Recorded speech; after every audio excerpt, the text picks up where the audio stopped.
The following is a presentation of TFNN.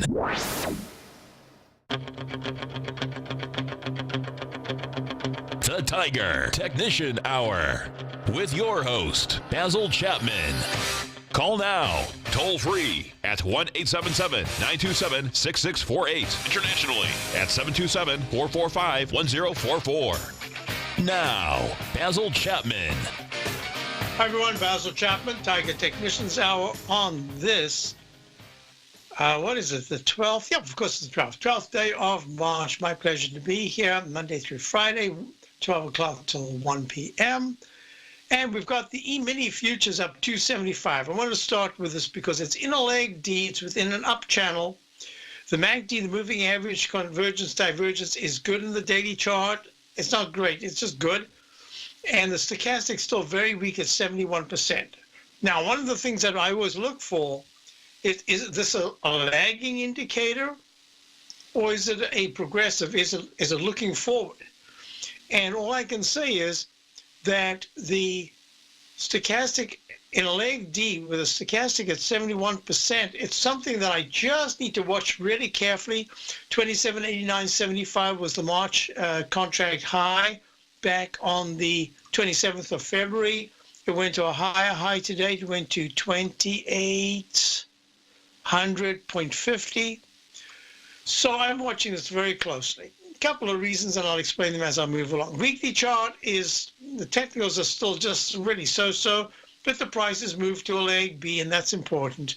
And the monthly chart, you can't see it correctly here. If I go to the ES continuous contract, yeah, you can see it's a huge move up. The move that started from the breakdown under the 9-period moving average in the monthly in November, remember with the election of 2016, has seen almost a single leg up. There was one just minor little blip in March of last year, exactly a year ago, at 24.0175, and the next month was the high was 23.9850, 3 points is nothing.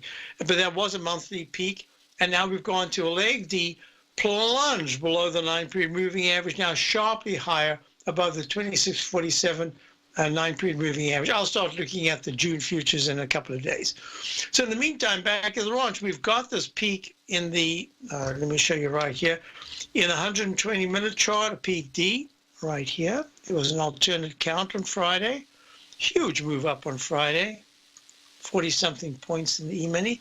Goes to 2,850, pulling back. There is a left side, right side price time match, which is it broke above, just a tad longer, but it did break above the 27.89.75 high from back around the 27th of February.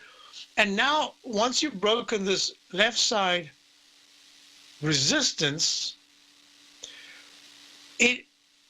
the way you handle the retracement to test the breakout in the Chapman Wave Cup and ladle, it almost looked like a ladle, but going to D and then pulling back, something else has to happen here. So when I put this whole thing together over the weekend, I said to myself, there's a particular, for my subscribers, there was a particular position that we had put on if hit over the last maybe 5 days or so, trading days.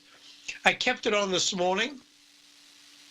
It was hit, and it's basically saying that if there is a market turnaround, it'll be led by the Dow, and the Dow right now is down. Now we can go to the numbers. And the Dow at this particular point was down. It was the futures were up 110 early this morning, and then we opened higher, and there was a sudden sell-off, and then the sell-off just continued. So it made a little recovery high this morning from Friday. Now there's a candle that I discussed over the weekend, and it's a very interesting thing. It's called the Marubozu, Marubozu. All it says is that if there is a candle, it usually is a big candle, and it opens at the low, and that is the low of that candle, and it closes at the high of that candle with no wicks on either side, which is exactly what happened on Friday for many of the indices. The following my analysis, based a little bit on what I recalled and then reviewed for this particular candle, is that when I see the candle, I usually say there should be a move up the following session, and it should close either with a doji candle or the very next session is a doji candle. Then you have to reassess. The traditional way of looking at it is if it's inverted, if it's a red candle, then you expect, even if there's a little pop-up, you'll expect a down move to emanate. And on the upside, if there is a pullback, you expect higher highs. I don't look at it that way. I look at it as a 2-day indicator, and then you have to assess. So let's just go to that. So the Dow has a spectacular candle right here on Friday. It's almost had it before. Look, it had it on the day before the 25,800 high. On the 26th of February, it opens at 25,403. The low is 25,398. It's just like 5 points lower. And then it closes. The high is 25. Where did it go? Hey, what happened? Wrong candle. Yeah, and then the high is 25,732, and it closes at 25,390. How can that be? How can the high and the... Yeah, and then it closes at 25,709. So it wasn't quite, because there was a tiny little wick. So this is unusual. This has got... it happens once in a while, and that's kind of the way I look at it. Now, what I am looking at, and this is what I discussed with my subscribers over the weekend, just didn't discuss it because it was a monologue. I was the one doing the discussing. This is where we're going to find out whether this is a divergence in the Dow, with the Dow and the S&P weaker. The S&P is a little stronger than the Dow, but neither of them are even close to their highs, all-time highs. But the NASDAQ made an all-time high. The QQQ, look, made an all-time high, another one today.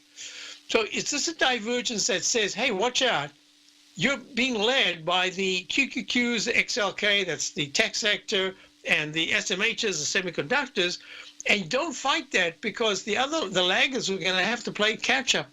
Or are we looking at the situation that's happened periodically? You know, tops don't occur together, bottoms do. The bottom in March of 2009, on the Friday, the 6th of March, was the Dow low, and on the 9th was the S&P low. Very close. Usually they all come together at the same time. But highs can evolve in different periods because other things are going on. So if you remember January of, I think it was the 14th of 2000, that was the Dow top. And it took until March for the semiconductors and the Qs to make their high. So all I'm saying is that the highs can rotate. I'm not sure yet whether I'm going to even talk about this as being a high of consequence. We've already had an 18% pullback in the Qs, so this is a pretty darn good V-shaped recovery to a new all-time high. And the S&P and the S&P and the Dow have got so far a right shoulder potential failure pattern. So let me explain. The Qs at 174.25, the Power Shares QQQ Trust Series, very strong, up 109 at 174.26. MACD is good. Stochastics at 90%, very good. Weekly charts improve there. The technicals are quite good. And it's a leg D in the 120-minute chart. The S&P, and I'll go through this, and then we'll go to the IWM when I get back. The S&P is making a little doji candle in a leg D, just above the 27.89 previous high of around 26.27. I'll be back to talk about this as soon as we get back. I was down to 87. Yep. Today, it's hard to tell if the economy is coming or going. Regardless, I want my money going in the direction I choose. If that's your stance as well, then you want to know how Everbank can help keep your money thriving just the way you want. Is growing your money a priority? Everbank is committed to a yield pledge promise to pay high yields on your checking, money market, and CD balances. Looking to diversify? Everbank ingeniously developed accessible ways to spread your money around the world into foreign currencies and even non-FDIC insured metals. And when it comes to your wealth, they bring a highly experienced and global perspective to help you manage it. Everbank's financial philosophy flies in the face of the status quo. They believe your money's performance should not be determined by today's economic circumstances, but by the drive to rise above them and create opportunities that favor your objectives. If that excites you, like it does me, call 1-855-750-4051 to find out what they can do for you. That's 1-855-750-4051. Call them today. Everbank is a member FDIC and equal housing lender. Since 1984, Basil Chapman has been using the Chapman Wave methodology to advise traders of his expert market opinion.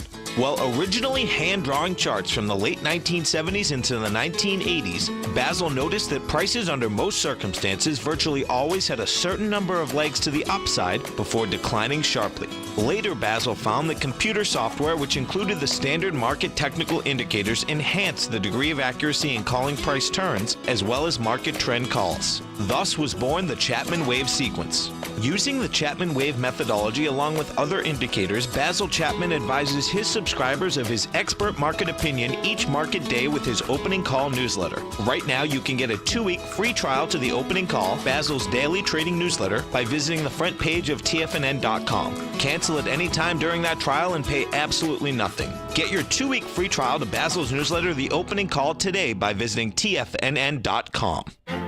The Path of Least Resistance is David White's daily trading newsletter, and if you're looking for active trading ideas, then now's a perfect time for a 30-day free trial to this powerful daily trading advisory service. David uses his years of trading experience to offer his subscribers his trading ideas each morning in his Path of Least Resistance newsletter. Using a combination of equity trades along with options, David keeps his subscribers up to date with all pertinent market information with intraday afternoon updates when warranted.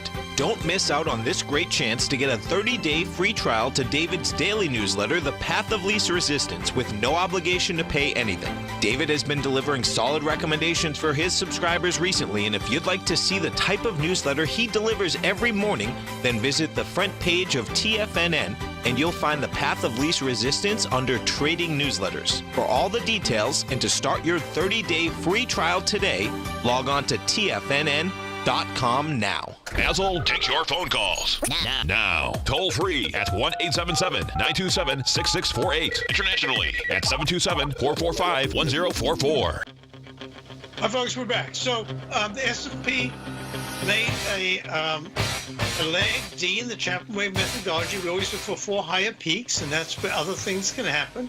The weekly chart made that peak D at 2872 on the week of the 29th of January and plunged under 2550, and now it's come back very nicely. The technicals, as I was saying, the weekly chart are not great. The monthly technicals are still very good. Stochastic has pulled back, but it's still at 89%. That's very good. So this is what I'm looking at here, trying to put the package together. You see the way the IWM has usually in early January, late December, early January, the IWM, for a whole bunch of technical reasons, kind of outperforms. It's sort of, I wouldn't say it's absolutely the tradition, but often enough. And this time, it really didn't do that at all, but it has been leading the pack. Look, right now it's up 20.25%.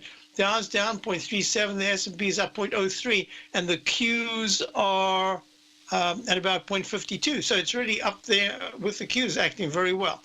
And it is closer to the all-time high. And that's the reason why I don't want to talk about major top or any. I want to talk about this as numbers. I had a question about the Roman candle that I've been talking about. Remember, these are things that I have no choice but to bring up because they are techniques that I've developed over the years. Look, there was a potential for a Roman candle here, although the wick at the top is really too big. I like to see just a nominal wick, a tiny little thing like you saw in the Dow. And the reason why I bring these things up is it's like a 200-period moving average. It's more long-term. And it says, in this case right here, that if the Dow starts to trade in the 24,300 to 200 area, just be really careful, because the tradition of this candle of major tops, which this might be, but it's certainly the most serious top we've had in a long time, is to go and test the low and probably break the low of that candle. Until we pull back to 24,800, this is not even on my radar. It's just, remember, these are technical tools that we use. However, I'm going to mention it again, that if both the Dow and the S&P pull back halfway into this wick of that candle of last month, watch out below. Just make it real simple. Today, I'm not even thinking about that. I'm thinking of trend lines. Look at the Dow, repelled at this daily trend line resistance. Look at the S&P. Look, I want you to go to the IWM again. IWM, exact opposite, breaks and goes to higher highs and higher lows. So you're seeing that outperformance that is sort of traditional in the Russell 2000 occurring right now. It's starting to bump into resistance. It's in a leg E, little doji candle. MACD is good. Stochastics at 94%. It would take from 159.26, where it's at right now, it would take a close, two closes, well under 155. I don't know what's going to do it, but that's what it would take to change this trend in the short term. I'm not talking about intermediate term, weekly. I'm talking about daily short term. So got that out the way. Now let's go to the GC. This is gold. Gold is down 5 at 13.18. I'm lower lows and lower highs, exact opposite. So I'm worried about this only in the sense that I don't see a breakdown. I do see that it's in a trading band, and that if the dollar, which really has been holding well, it hasn't broken to the upside at all. If the dollar finally gets to the 91s, we're talking something very different here. Gold will probably be pulling back 35 to 50 points. It's at 89.98 right now. EUR/USD. Euro is just trading kind of unchanged, 1.231. It's pulling back a little bit. It's just kind of stuck. Made that peak, seen the weekly. Must hold 1.225. 1.227 is the 9-period moving average. So give it a little room. 200-period moving average in the monthly. It's been testing that for 2 months now at 1.217. Just keep an eye on it. And the yen, which is the USD JPY currency pair, is trading on the downside of the arch formation that it broke down from. And that says, it better hold the 106 to 105.50 area into Wednesday or Thursday of this week, because if it doesn't, that Friday close could get ugly. And on the upside, it says, hey, try to get to 107.60, a point higher than where it is right now, because you really need that to be able to even consider touching the 9-period moving average in the weekly of 107.84. This is interesting. Look, high-grade copper, which is heading towards the downside, try to rally today above the 9-period moving average. You just can't close above the 9-period moving average of 313, and it's at 312 right now. All I can say, here again, sideways action, probably lower lows, lower highs. It's not breaking down, but it's not looking too great. Crude oil. So you've got crude oil right now, trying to rally the same as copper, pulling back down to $1.08 at 60.96. This is the pattern I'm looking at in the weekly chart. I have a lot of questions about it. What do I think crude oil is going to do? And what I've said is the 64s looks like very strong resistance, and it has to hold 58. A close below 58 says, nope, not ready for prime time to try to test the weekly 200-period moving average of 67.44. Rather, it really has to hold the 57s if it does that. Right now, crude oil looks to me like one of the weaker weekly charts that I'm looking at. And there's TLC, cannot forget. Up 46 cents right now in a trading band, in a very narrow one. What I said to subscribers, until the TLT really gets into the 120s, and it's at 118.37 right now, those yields are still a factor. I wonder if I can pull them up right now. Let me just show you the yields. So the 30-year is the white, the TYX, the 10-year T-note yield is the brown, the TNX, and the cyan-colored FVX is the 5-year T-note yield. Here it is, right there. You see we've made a peak C in the weekly chart of the 30-year TYX, the white one.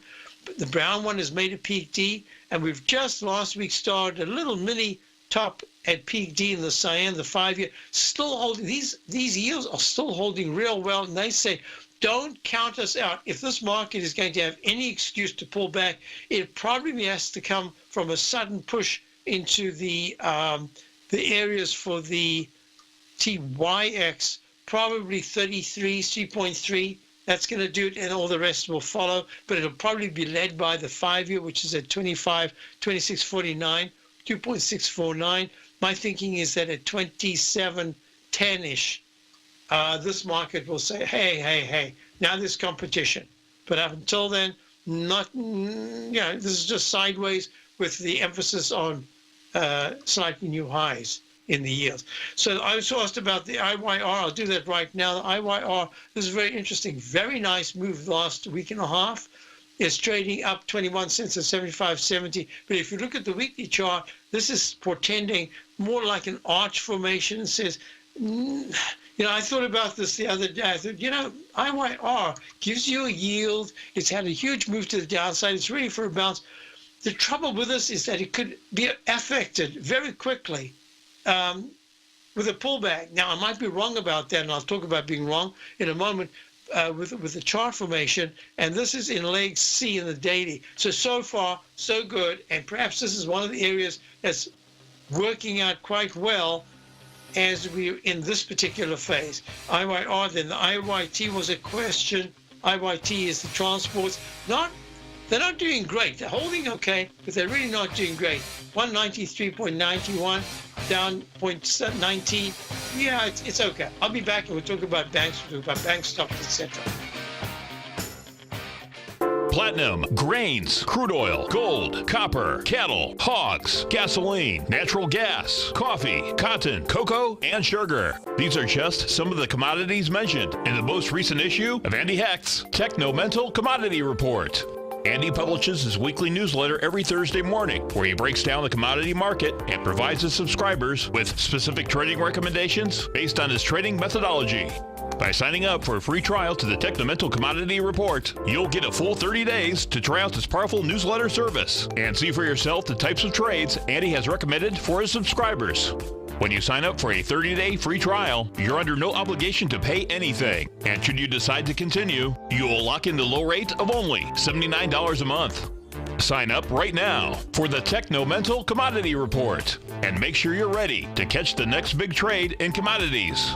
For more information and to get started today, visit the front page of TFNN.com. Many of our new listeners have heard about The Tiger's Den. The Tiger's Den is a lively community where professional traders and investors can meet, exchange ideas and information in a comfortable, moderated atmosphere. Hear all of the TFNN shows, plus see all of the charts as they happen live and have access to archives of all of those charts. You can test drive The Tiger's Den absolutely free for 30 days and greatly enrich your knowledge of these markets and how to make your money work for you. Details on The Tiger's Den are on the front page of TFNN.com. The TAS Profile Scanner Plus, developed by John Logan and his team, is a standalone piece of software that can change the way you trade. Let the TAS Profile Scanner work for you by scanning over 5,000 financial instruments such as stocks, ETFs, commodities, futures, and Forex. Right now, you can get a 30-day free trial to the TAS Profile Scanner Plus right at TFNN.com. And when you sign up, you gain instant access to John Logan's most recent webinar, How Price, Volume, and Time Make Market Profiles So Unique. This hour-long webinar with John Logan will walk you through the most powerful features of the scanner and how you can use it to become a more successful and profitable trader. You pay absolutely nothing for 30 days while you try out this software risk-free. For more information on the TAS Profile Scanner and to get your 30-day free trial today,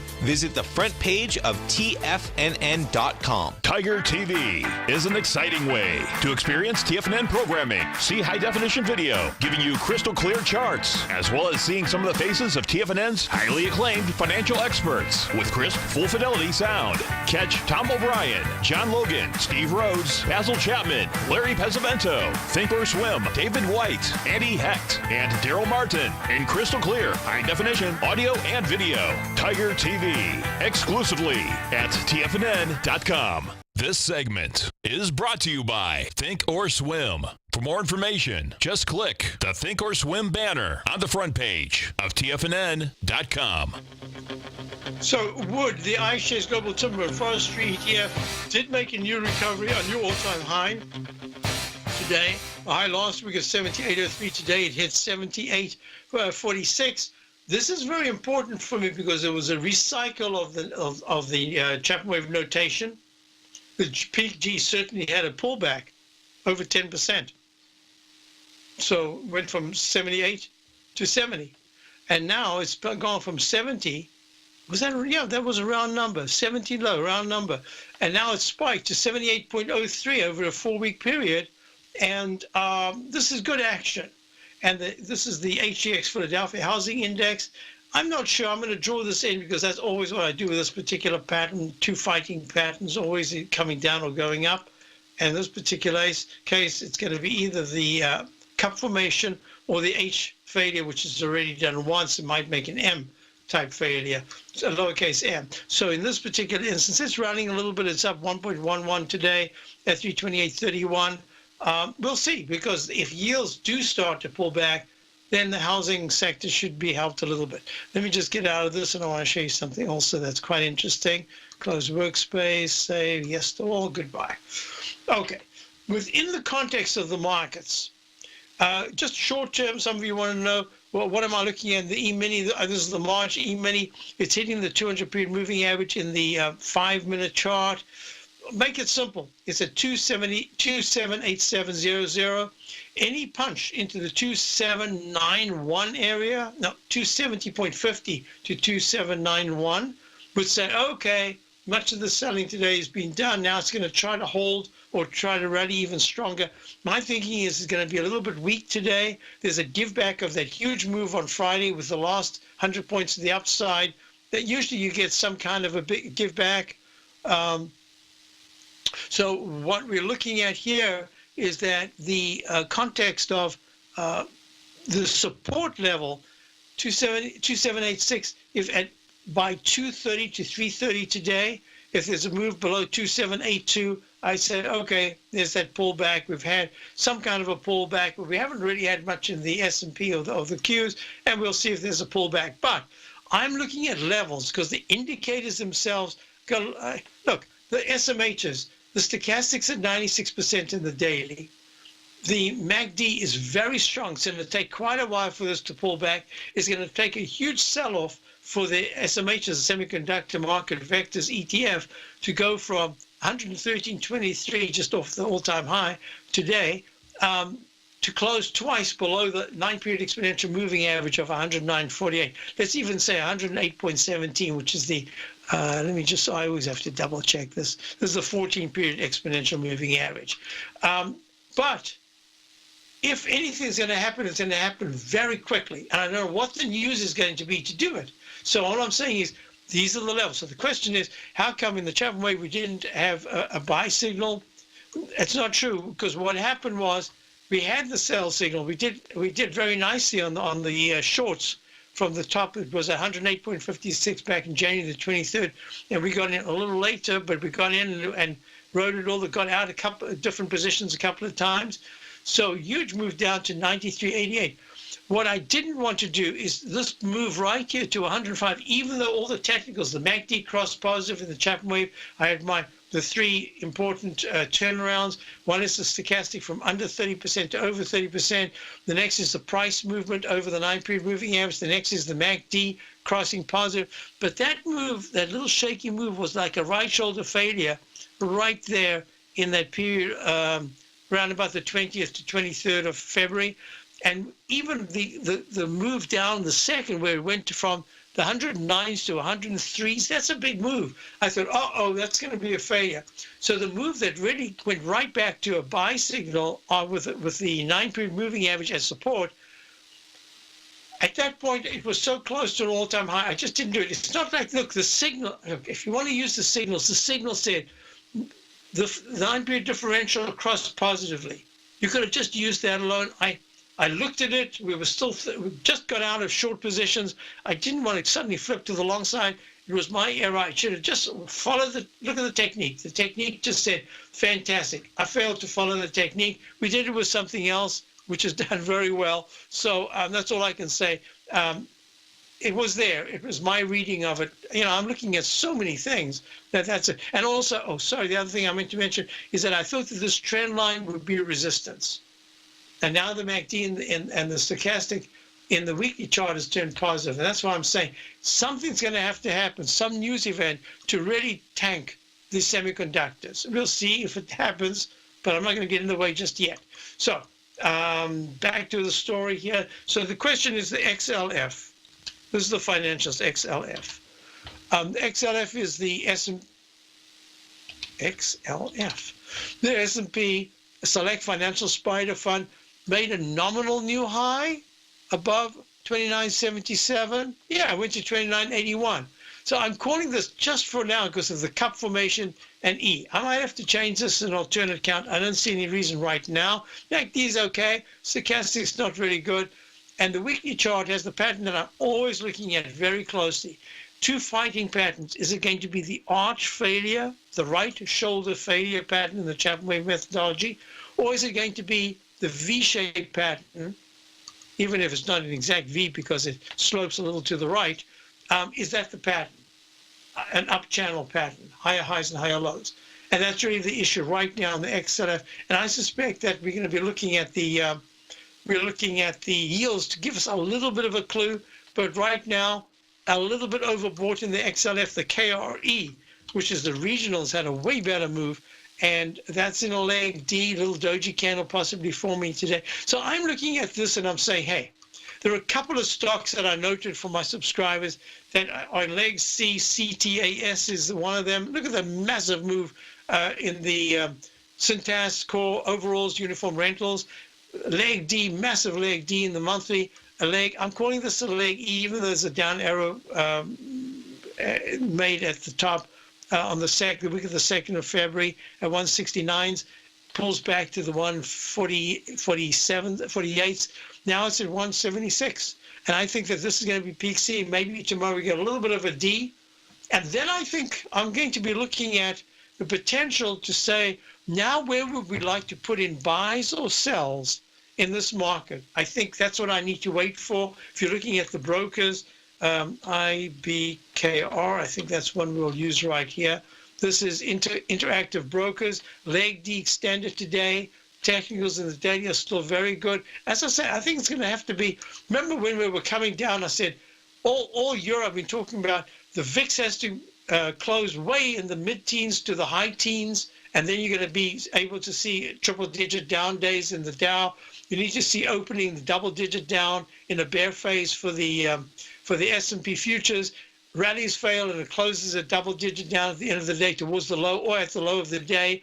And bad news emanates. So this is the phase that we haven't got it. The Dow's down 137. S&P's now down 3. IWM still acting quite well. SMH is acting well. We've got a divergence, a bifurcation. And until I get everything in line, for instance, Boeing is the one we had shorted, had a massive move to the downside.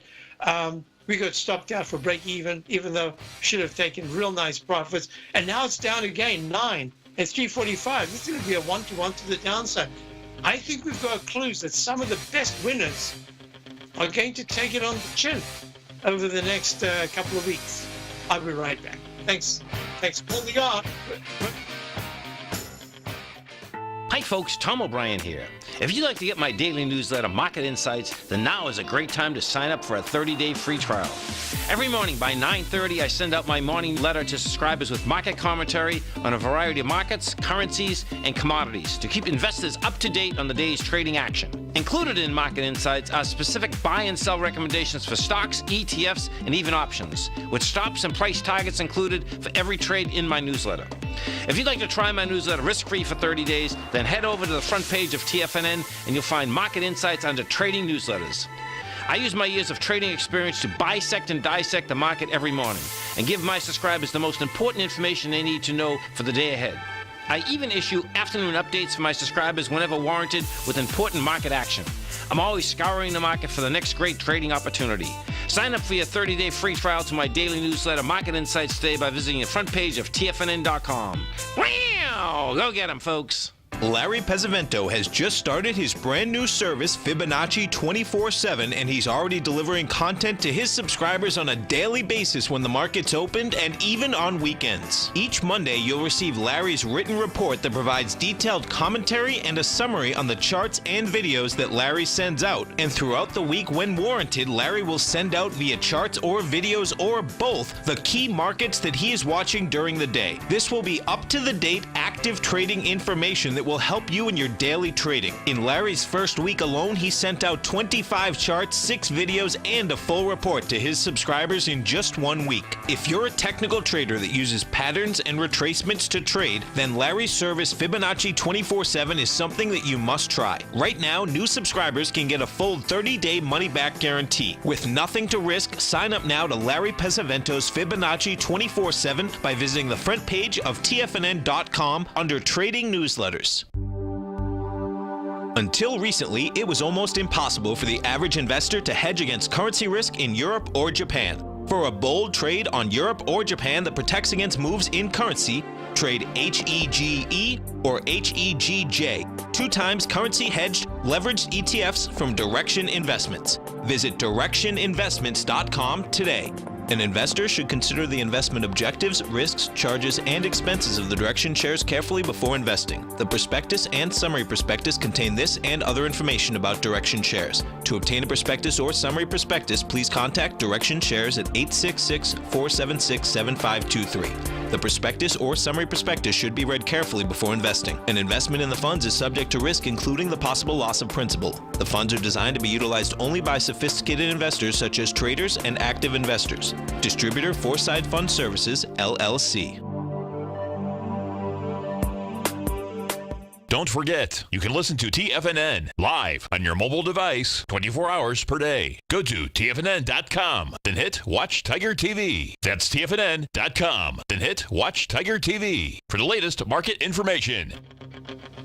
Hi, everyone. We're back. So a couple of questions. So I just wanted to qualify I always knew this candle because obviously candles have been, ever since you look at candles, these are certain candles that you follow, and I follow closely. But the candle that, the Meru Bozu is a candle. There's an article in this month's bonus edition of Stocks and Commodities magazine. And the explanation is Meru Bozu means a lack of shadow in the body, depending on whether the candlestick's body is full or hollow, or red or green. The high and low are the same as it's open or closed. You can see the 2 types of Meru Bozos in Figure 1. That's kind of what I showed you just a moment ago. I'll do it again. So that's their explanation of it. As I say, this is a candle I followed very closely just for years and years and years. But I didn't know the actual name. I don't always remember the names of these candles. Look, opens and closes at the low and high of the day. So that's what they explain. Now, they give a slightly different interpretation. I'm actually giving you my interpretation. My interpretation is that it should make a higher high, then run out of energy, pull back, and either that next candle, and usually I'm talking daily candles or weekly. I can't remember monthly candles, what I've done my studies on. I know I've done it daily and monthly, weekly. So I always say next session should either be a doji type candle with a down move the next day or a pullback. It's rare that you get a second big candle like that. When you do get it, for instance, here's one that's very close on the 23rd of February, but it isn't exact because there's a little wick at the bottom. I'm talking it has to fit exactly. Open and closes within like pennies of the low and the high of the day. So I just want to go back there and look at that. So a couple of things. So the KRE, which is the regionals, is stronger than the XLF. And there's a reason for that. And I suspect we're going to find out this year that the regionals are now just doing way much more work than the money center banks, at least the way the XLF is measured, because that also has credit card companies in it. That's number one. Number two is I had a note here from, where was it?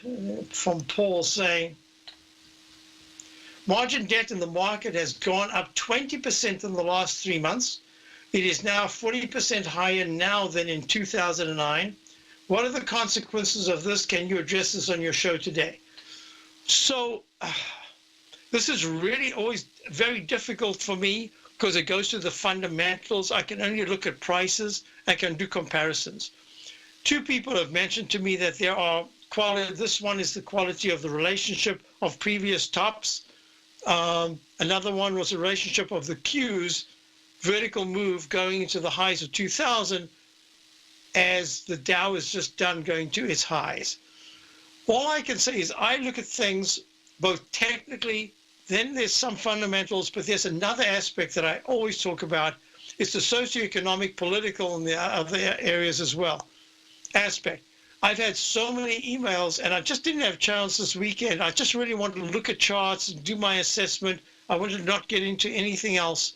And I also had a very busy weekend, meetings and stuff. So within the context of what I was able to look at, this week I will start to go back into the socioeconomic thing. Yes, Beckham, the famous soccer player, I was told, started beauty creams and stuff for men. This is exactly, you remember the phase last year? I had a webinar on that. The webinar was, I showed a picture of Mozart, the period of 1790s. Why? How come men got to be so extravagantly dressed? What was the culture? What was the thinking of the time? We're in that phase right now. Men are using all these different facial creams and fragrances. Never happened. It just happens very rarely. Historically, I'm saying. There's not a comment, and it's an observation.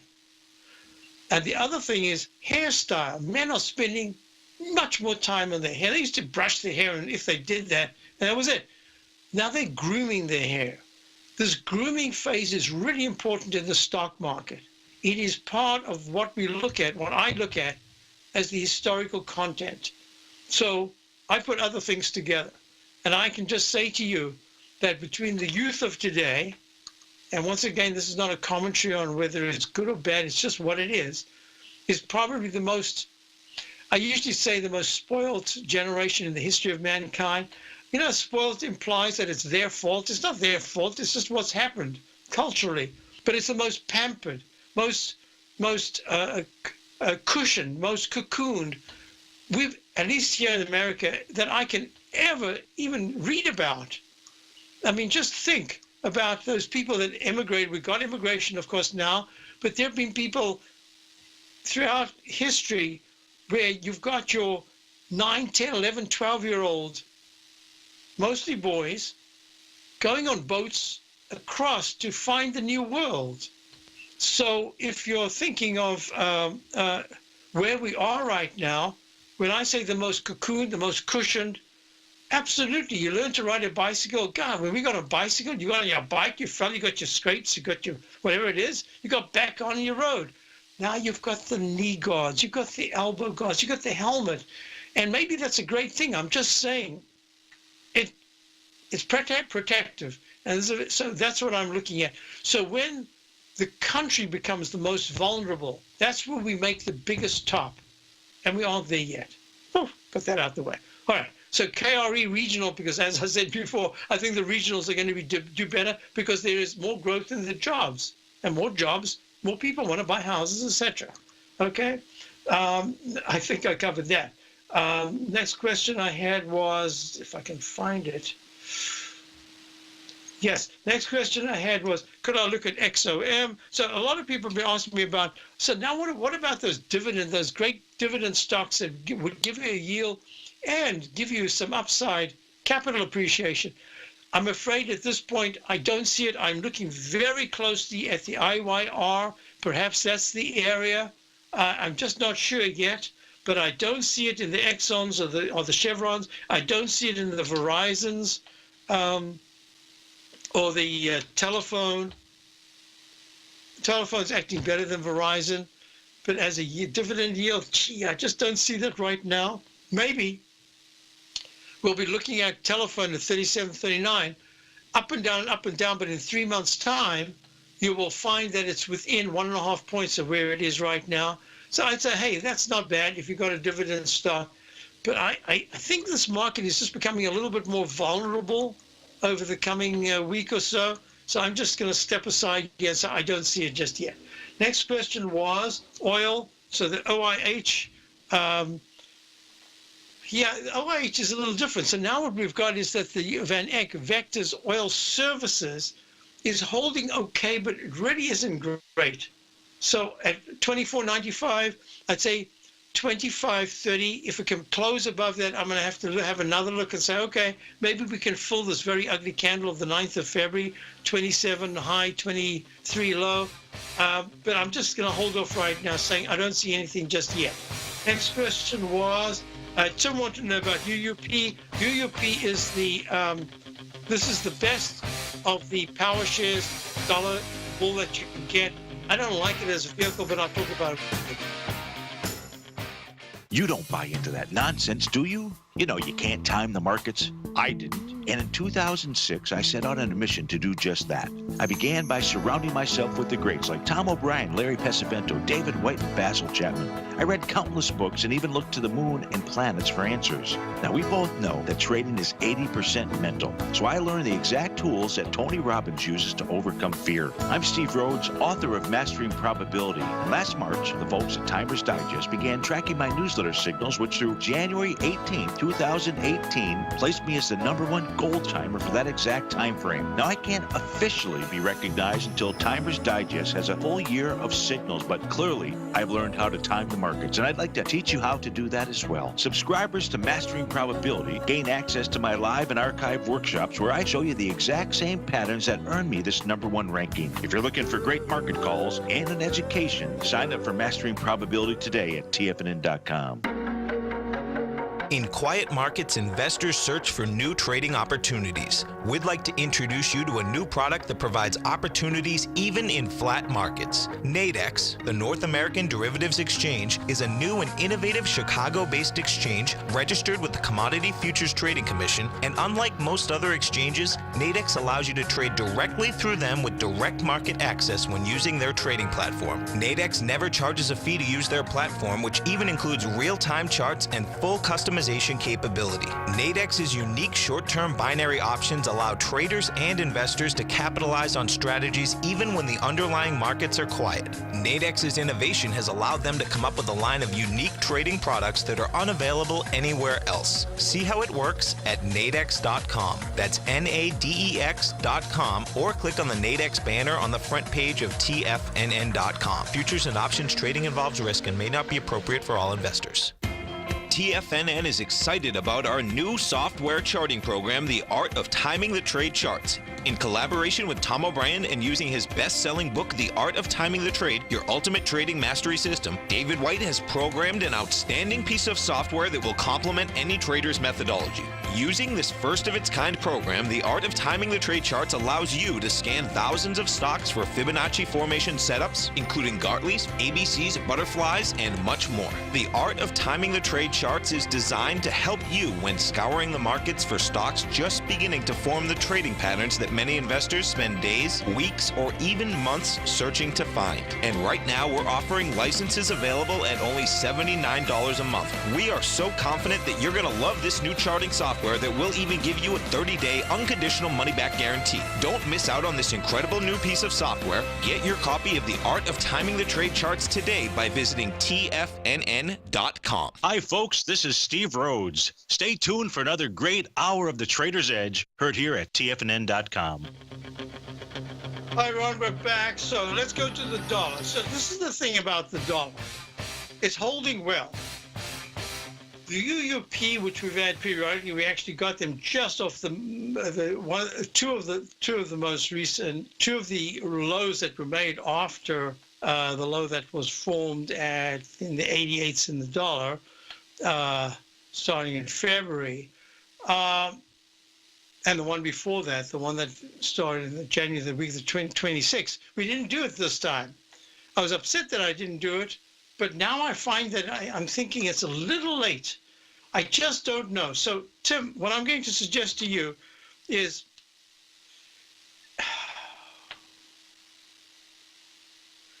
as a longer-term position, if there is going to be a trend change in the market, even if it's just short-term, and I'm kind of thinking short-term consolidation after these big gains is coming quite soon, then it might be that the dollar actually rallies, which confuses people, and it says that, watch out, we've got trend changes coming in that haven't been in place before, but it won't happen until the dollar goes to the 91. Really, at this point, it really has to go into the 91s and hold there, probably for a week.